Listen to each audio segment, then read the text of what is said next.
Moosa from Excel Laser Vision Institute, and today I'm here to answer some of the most commonly asked questions related to LASIK eye surgery. A very common asked question is the LASIK eye surgery permanent? And to answer that simply, the answer is yes. As far as laser eye surgery goes, when we operate on the eye, we correct your vision permanently.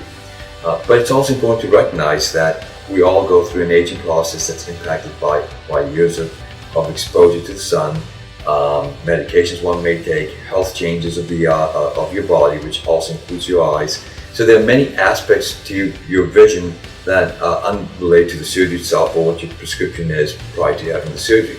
So as far as LASIK eye surgery, it is a permanent correction of the eyes. But your vision can change later in life if you develop cataracts or other health-related issues, or you take medications that may impact the way the eyes function. And I hope that answers your question. So just simply put, LASIK eye surgery is a permanent correction of your vision, but aging does impact your vision as you go forward in life.